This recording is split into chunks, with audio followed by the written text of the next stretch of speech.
This is the Kanos Club. You are now entering the Kanos Club. Today we're going to talk about various topics. Firstly, let's get into the cosmos. A lot of people, whether you are believing in creationism or evolution, you understand that there was some type of first event, whether it was the Big Bang or it was God creating the universe. But science shows also a little bit of how God may have created the universe from a scientific method.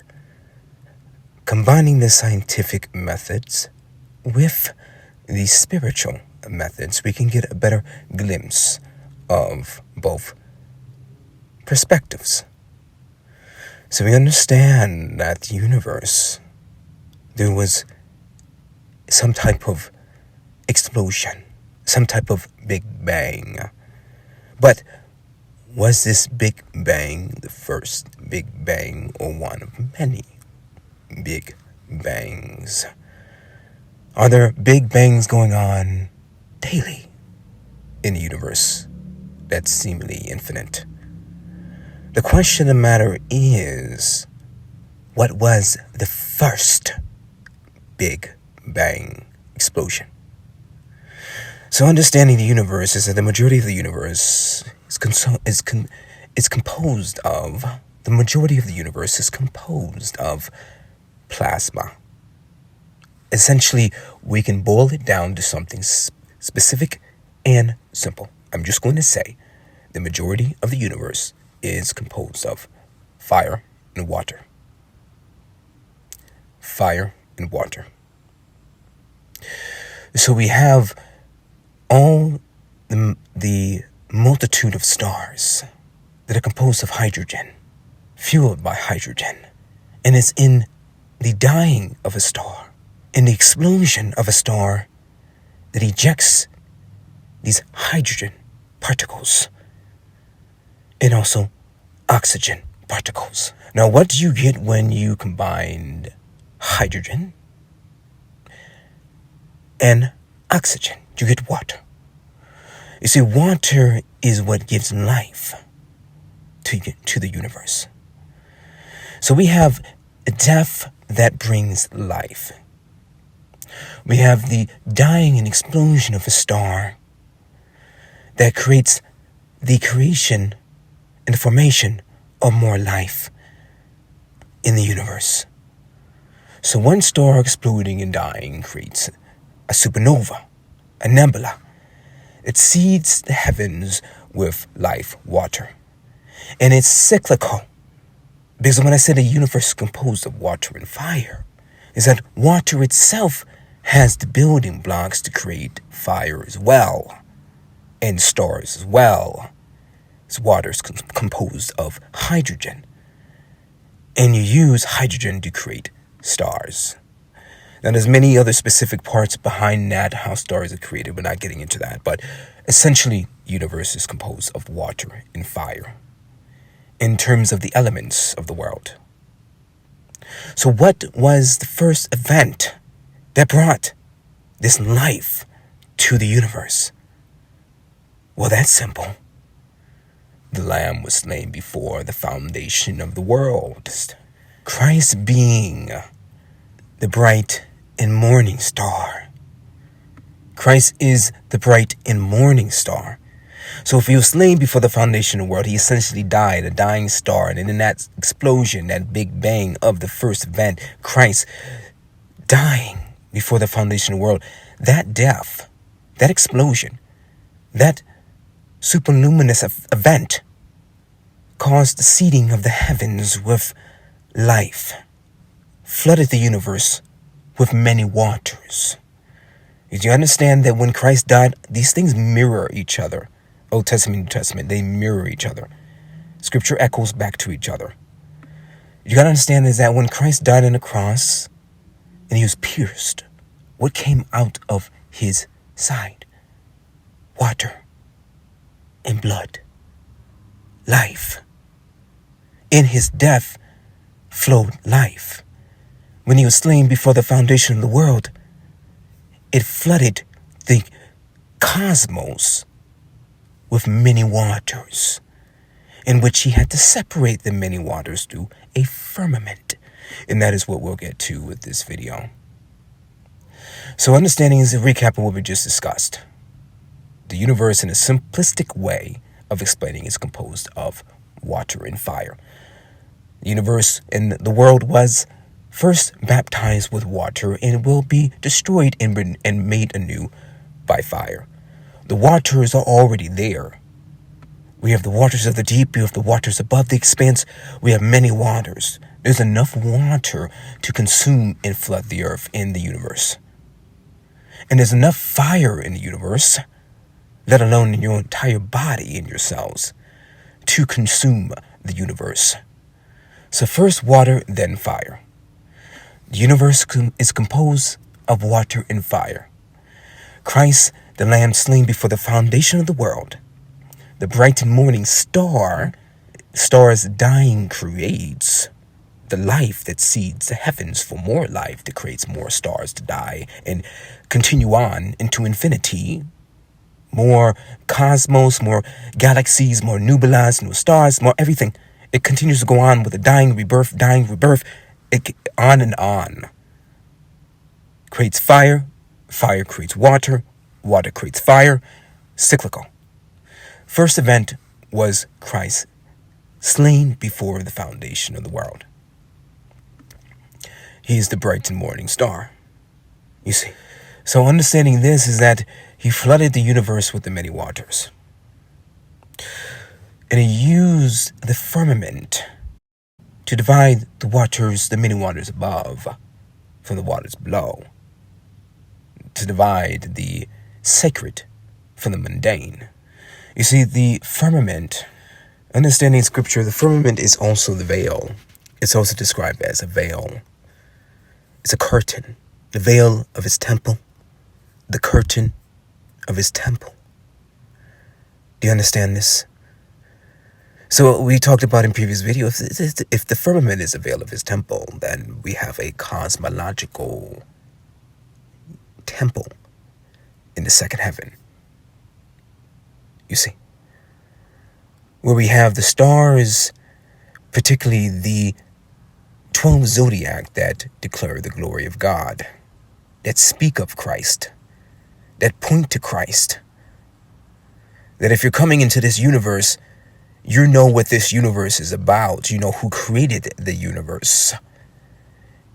You know the blueprint of the universe and the inhabitants of that universe, the rightful inhabitants of the universe, are those of God and those of Christ, that have Christ's blueprint, his DNA, you see, through the DNA of the cherubim. What the cherubim represent, with the four faces, the four gospels, the four camps of Israel, the 12 tribes of Israel, all of the sons of Israel, all composed of and comprise one man, Christ. You see, the temple is a representation of man. Christ, who died on the cross, he said in 3 days he will rise up. He will raise up this temple. He will destroy it and raise it up again in 3 days, referring to his body. And referring to his body when his flesh was torn, that was also called the veil. His soma, his body, that was his veil. There was a veil of the temple, and when he died, the veil of the temple torn, as well as the veil of the cosmos, the cosmological cosmos torn, and the veil of the spiritual heavens and the spiritual temple tore, giving us complete access to God. No partition wall, you see, where we can stare with unveiled faces upon the glory of God in the face of Jesus Christ, the face of God in the face of Jesus Christ, with no veil, with no firmament, you see. So this firmament is a Christocentric, cherubic, Merkava firmament, you see. Why? Why is it that? You can understand is that when I speak of it as a veil, we understand the veil in the temple, the veil in the tabernacle. Both were weaved with the cherubim in the veil, in the curtain, in the firmament. God said that he placed the stars in the firmament of the heavens. The cherubim were weaved into the veil in the curtain of the tabernacle. The cherubim were carved onto the walls of the temple. The cherubim were seen mystically and spiritually through the 12 tribes of Israel, surrounding the tabernacle. 3 camps on each side, 12. We have 12 gates in New Jerusalem. And what comes out of New Jerusalem? Rivers of living water. What comes out of Eden? Rivers of living water. What comes out of the temple of Ezekiel? Rivers of living water. What comes out of the throne of heaven? Flowing rivers of living water, blazing fire as well.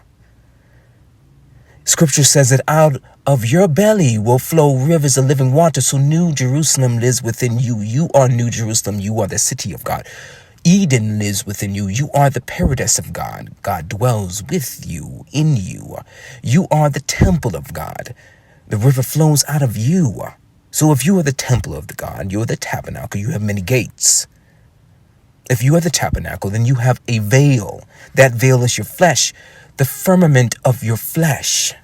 Now there's a firmament of the heavens, a firmament that's above us, where the stars are fixed. Now, there are many heavens. So we see a firmament of sapphire stone in the book of Ezekiel. We also see it described as a sea of glass in the book of Revelation. They are two the same thing, the sea of glass, the firmament, sapphire stone, same as the throne.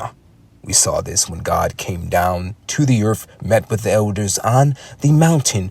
Below his feet was a firmament, a pavement as sapphire stone. The apocalypse of Abraham, when he stood above the firmament, he looked down and saw all the many heavens and the actions, beginning and end through this firmament. You see? So, this firmament, it's the firmaments of heavens. The question of the matter is if your body and your flesh is a firmament that reflects, what heavens are you reflecting?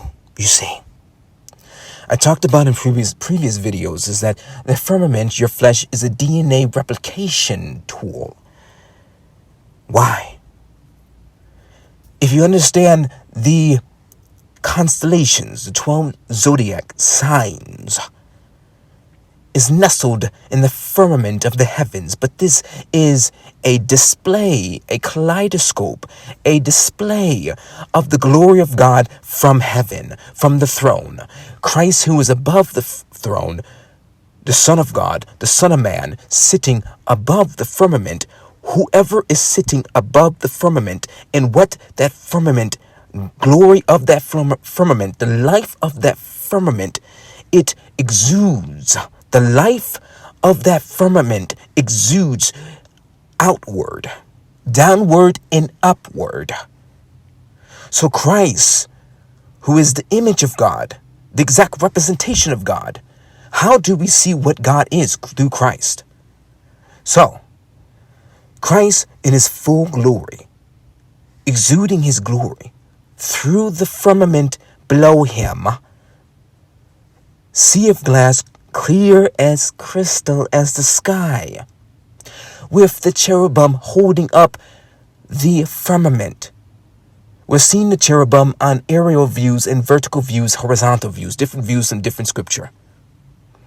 We see the veil as a horizontal viewpoint. We see the veil as a vertical viewpoint. You see. So we have the glory of God in the face of Jesus Christ, exuding down through the firmament and channeling through the cherubim, who are gates, all throughout the universe, all throughout time, all throughout in your body, in your cells, in the flesh, the firmament of your flesh, the veil of your flesh.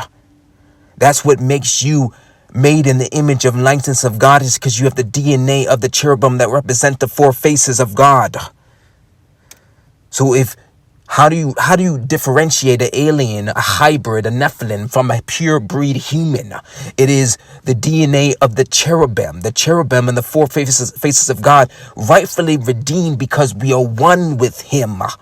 You see, we can be redeemed because we have the DNA of God through the DNA of the cherubim, which represents the four faces of God: lion, ox, eagle, man. You see, that is weaved into the firmament of your flesh, your DNA. What differentiates yourself from an alien and a hybrid and a Nephilim? It is that a Nephilim and a hybrid and an alien do not have the cherubim weaved into the firmament of their flesh, in which they can be redeemed, in which they can be rightfully set on the throne of heaven, one with Christ, raised up, sitting together in heavenly places, far above all principality and power. Nephilim will not ever have that, or hybrids, aliens. You see, so that's why we have this high status in the heavens. It's because when the glory of God seeps down and oozes through the firmament of the heavens, through the channels of the cherubim as gates, they go through the spiritual cherubim, which connects to the celestial cherubim, which is the 12 zodiac signs of the constellations of the heavens. And when this glory seeds the heavens, how it created this silent speech, which declares the glory of God, and the arrangement of the stars to create the 12 zodiac signs, which declare the glory of God and tell the story of Christ, his death, burial, and resurrection. His DNA goes through, his essence goes through the firmament and self-replicates his essence in everything, so that everything in the universe echoes back to him. Everything that is pure, undiluted, echoes back to him. That's why the universe, that's why the constellations in the heavens declare the glory of God. And the universe is filled with the glory of God. And we have the terrestrial cherubim within the 12 tribes of Israel, with camps on each side, 3 on each, 12, all representing in an encapsulation Christ, the man, Israel, the Son of God. One. All those hundreds of thousands of Israelites as a conglomeration and a kaleidoscope of angelic structures, angelic entities, and all the eyes that are on the cherubim wings that makes up cherubim into plural. We see this in a physical representation with the 12 tribes of Israel, which are composed of hundreds of thousands of Israelites, to encapsulate one entity, one man, one temple, one vehicle throne. And you are that vehicle throne. You see, Christ is in you. You're one with Christ, one flesh, one soma. You are the Merkaba vehicle throne of heaven, where not only you are that vehicle, you also drive and ride in that vehicle. You see, you are also the pilot of that vehicle, as well as your body is composed to be that vehicle that God resides in. See, the cherubim, they conceal and they reveal. Gates that let in and shut out. So when Christ, when he was on the mountain transfiguration, that veil lifted. He shone with light. The firmament of his flesh, the curtains rolled back. They rolled back, so that the spiritual life that was in him, the light that was already resident within him, clearly shone through his body. So when So this is how your glorified body will look like. It will resemble the firmaments of the heavens, with the starry host, with the stars fixed and placed in the firmament, shining.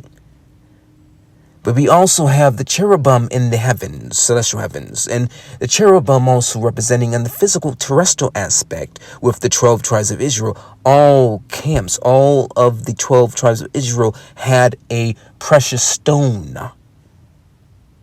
So your firmament of your flesh, your body, will represent and shine in many colors. We also see that the firmament in the sea of glass was clear as crystal, so your firmament of your flesh will be translucent, clear as crystal.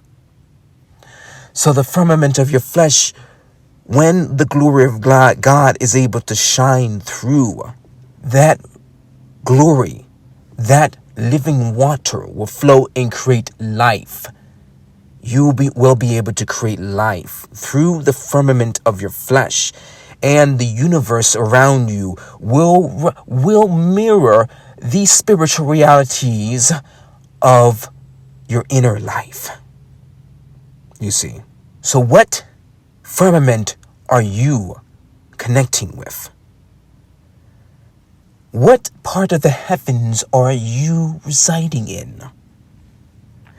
What firmament you're connected to and what part of the heavens you're residing in determines the nature and the structure of the firmament of your flesh.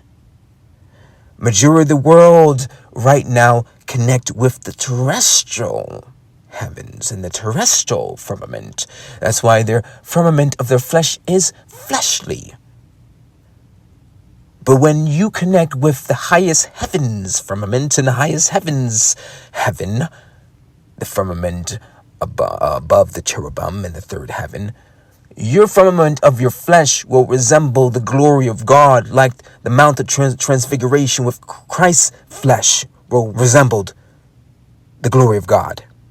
Light coming through his flesh, oozing through his flesh.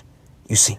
So as you shine inwardly, right now, your firmament of your flesh has the glory of God concealed. The glory of God is concealed in your spirit. When there is no blockages in your glorified state, and even before, when there's no blockages and the pathways and the gateways are open through the cherubim weaved into your flesh, the glory of your spirit, united with the Spirit of God in heaven all throughout the world, will be able to flow and manifest physically through your body, through the firmament of your flesh. The firmament of your flesh will shine, just like the firmament of the heavens shines with the stars. You see. So the firmament, your flesh is made to resemble the firmament of the heavens. You see. So what I want to leave you with, and what separates you from other entities in the universe, aliens, Nephilim, hybrids, anything else, is that you have the four faces of God that is seen, that represents Christ. You have that weaved into your flesh, into your DNA. Because the cherubim, which represent the four faces of God, are weaved into the veil of the temple. And your flesh is a veil. And we also have the firmament, which has the 12 zodiac signs etched into, the cherubim etched into the firmament. And we have the cherubim etched into the firmament of your flesh. So that is not within any Nephilim. That's not within any alien. And that's not with any hybrid species. That is how we can know that you are human. Is that you have the four faces of God, the cherubim, the DNA of God, weaved into your flesh. You see. And that speaks of Christ, the glory of God, seen in the face of Jesus Christ. Through the gospel, the four gospels, Matthew, Mark, Luke, and John, the four faces of God, lion, ox, eagle, man, Israel, the Son of God. That's weaved into, the gospel's weaved into the makeup of your physical flesh, the biology, the quantum physics in the biology of your flesh. You are different from the Nephilim and the aliens and the reptilians and the hybrids because you have the cherubim weaved into the makeup of your flesh, and that speaks of Christ. It shows the DNA of Christ. How you can be redeemed because you have his DNA to be redeemed, to become one with Christ, to be called a son of God. Hope you enjoyed this video. Like, comment, subscribe, and see you in the next one.